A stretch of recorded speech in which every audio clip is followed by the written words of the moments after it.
attorney for the Southern District, one needs to go through a full FBI background check, which Acting Commissioner Sini has been through and been cleared and has subsequently offered a position. Our office has been in contact with all three of Mr. Sini's direct supervisors in the United States Attorney's Office. All three have confirmed to us that he received outstanding performance reviews. Additionally, the current U.S. Attorney for the Southern District, Ferrara, has said publicly that Tim Sini served that office with integrity and distinction. We've also checked with both the Southern District of New York as well as the Department of Justice Office for professional responsibility. In his time in that office, there were no allegations made against him. There were no charges filed against him in any way. So we've talked extensively with people in that office and received nothing but glowing reviews, I think some of which have also since made their way directly from his supervisors to this legislature.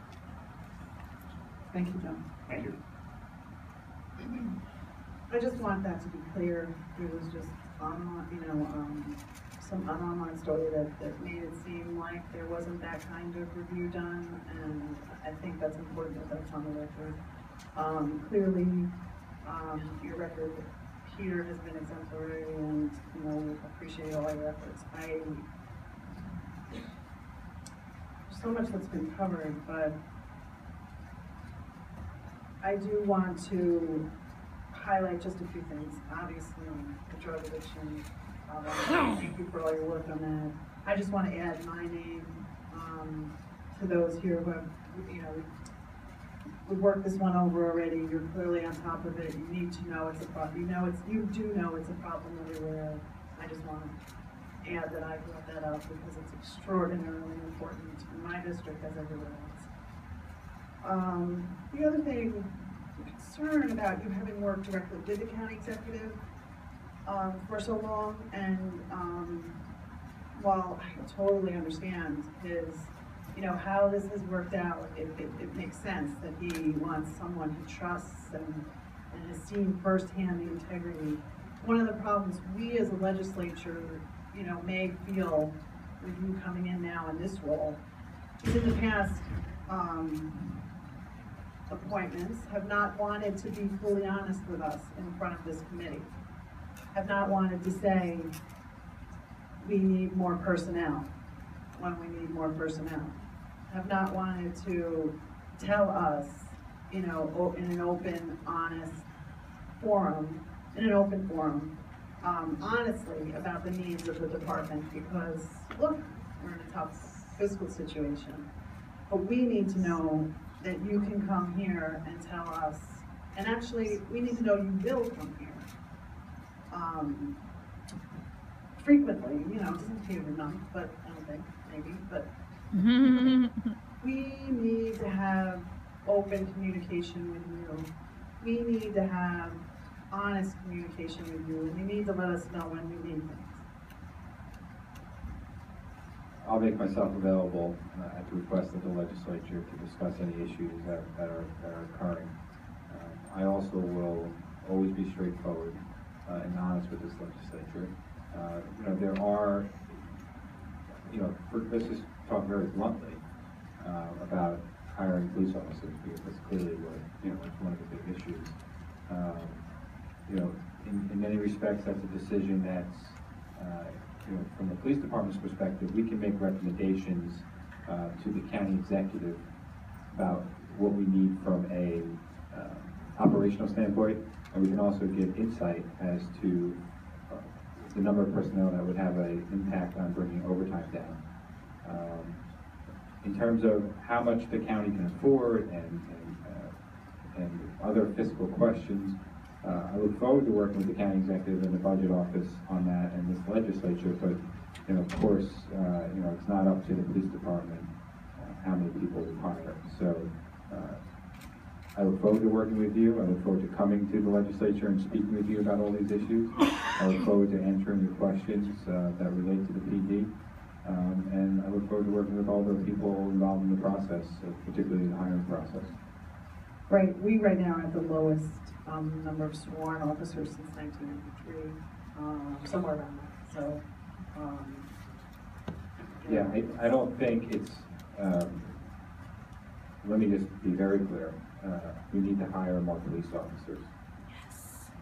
So I don't think there's any ambiguity in that statement. we're also facing a time where, you know, folks are going to be retiring. We're reaching that point. Many of our officers, and Legislator Browning has been, you know, talking about this for years now. We have to be prepared. We have to be in a place where we're not retiring so many that, you know, it's too much youth. Youth is good, yes, we get it. I know it, but you do need to get in the department. You don't want to lose all the institutional knowledge, and you know, the good thing, as of now, retirements are under projection for 2016. That may change, but you know, we need to not only do an analysis of what we need operationally, what would help the overtime problem, but we also obviously have to take into account retirements, because it could be that we hire, you know, 50 cops and then lose 50 cops, and that did nothing. So that's got to be part of the analysis. Absolutely, and that's part of the problem that's been happening, is we've been hiring fewer than have been retiring. Right. Fewer. So it's a problem.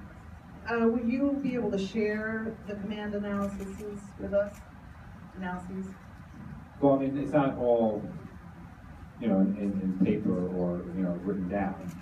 I'm going to be transparent with this legislature, and will provide, you know, facts and statistics and historical analysis that will help this legislature make policy decisions. I view my role in part as commissioner to assist the legislature in its public safety decisions. According to the charter, this legislature has oversight responsibility for the department, and as a result of that, I feel one part of my obligation is to make sure I keep this body educated. 911 operators. There is a serious ongoing problem with staffing and personnel there. It is unacceptable, and I need you. I need you to figure this out. No one has been able to figure this out. It is unacceptable that we are using overtime to fill daily staffing shortages. These people are tired. These people are, you know, being totally taken advantage of and abused, quite frankly, over there. And we haven't been able to figure it out so that mandatory overtime should be saved for hurricanes, major fires, you know, blizzards, you know, some holidays maybe, but it just cannot be day-to-day staffing is filled with mandatory overtime. I mean, it's outrageous. And we need, you know, that's, people count on, you hear about problems, people calling and there's wait, you hear about, you know, we can't get to a place like that. It takes too long to fill these positions. They have to be trained. They're professionals that do a life and death job, day in, day out, handle individuals in situations that are just devastating, and it takes a toll on them. And then to be forced to stay for overtime like that on that kind of regular basis is unacceptable. Yeah, the issue of mandated overtime is an issue. You know, the idea of requiring someone to stay after a long shift of doing that type of work on short notice is not good for morale, to say the least. The work that is done in that call center, and I know you understand this, you know, as well as anyone, is incredible. It is the, you know, nerve center of the police department. Without it, nothing works. And the work that these individuals do is incredible. When I'm working a late night, I often will roam in there and just listen to them. I mean, it's just so impressive. The professionalism that they show on these calls, regardless of how stressful the situation is, regardless of how unreasonable the person may be on the call. It's just incredible. And we need to do, as a department, we need to do whatever we can to support that staff. And I'm taking a hard look at the staffing numbers, and I'll be making recommendations to the county executive. Excellent. Dare I say, the sooner the better. It takes a long time to get them trained and screened and et cetera. So I understand. you know, we don't want to go through hurricane season again.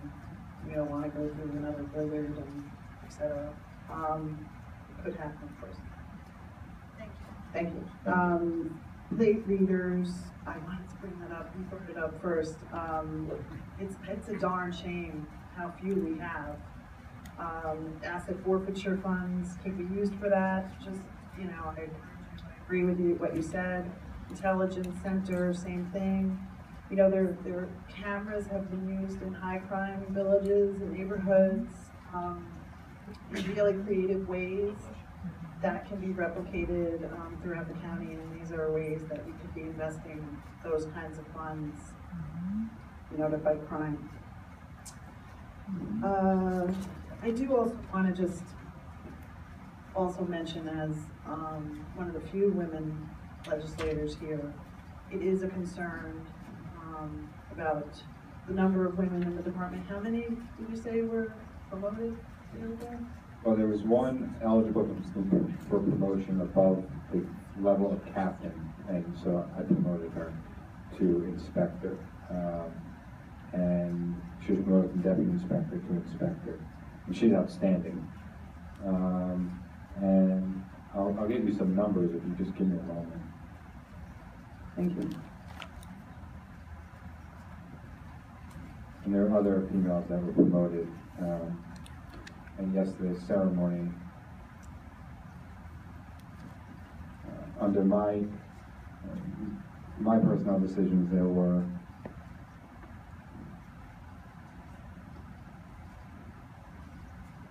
4 females promoted. Department-wide, there are 248 females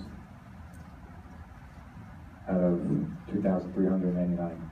Yeah, I mean, I think it's fair to say that similar to this body, you know, it can be seen as an old boys club in some respects, and I think there's a culture to that.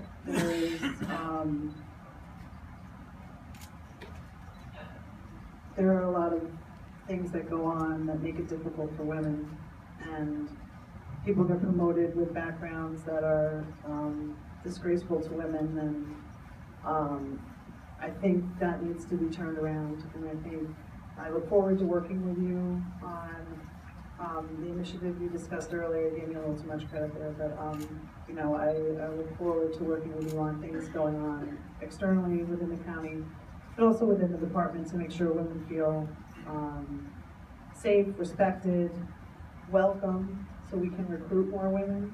It's important in, you know, interactions with women that the police have to make on a day in and day out basis, and women victims, domestic violence, sex crimes, all kinds of interactions, just even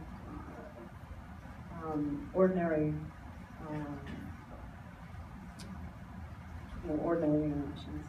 So I really think this is also a priority, and it's important to me as a woman legislator here. And it's important from a law enforcement perspective, particularly from a community policing perspective, as we were discussing with Legislator Fleming. Just to give you a story that I could sort of put, you know, to illustrate the point, we were having a community meeting with many Latino community groups and members of the community. And it was a very good meeting, I thought, but one of the comments was, okay, you know, what you're saying sounds great, but look around the room. And we looked around the room, and it was mostly white males. So in order for us to really move the department forward and embrace the trust, earn the trust of all our diverse communities, we really need to make a real effort to diversify the police force. There's no question. So, I have to say, I'm really impressed today. You know, I came in undecided. I really am impressed with your responses here. I'm impressed with your vision and what you've outlined. Thank you for all that you, I know how hard you've been working. I hope you can keep it for family. I really look forward to and expect to be working closely with you and seeing you more than we saw others before, because I just think we are at a critical juncture. I thank you for your work, you know, on the internal affairs reforms that we've talked about recently and were announced recently. I think there's a lot of work still to be done. I think we have an extraordinary department, work day in and day out with the officers who very much appreciate being recognized for the good work that they do and getting recognized and promoted and whatever else based on the good work that gets done and not who you know or you know, etc. And I think it's incredibly important, and we have so many great officers that are out there putting their lives on the line every day, and they need strong leadership. They appreciate the team that's been, from what I can tell, that's been assembled. And there's so much more to do to move us forward technologically. You know, and we have a lot of issues we're still facing. And in addition to more, which I think we can say unequivocally, we need more personnel. It's a matter of how many, you're right. But we need to make sure we're making that investment and making that investment in a way that we all feel confident they're going to be properly placed and someone's in there with the vision to do that. So, thank you. Thank you.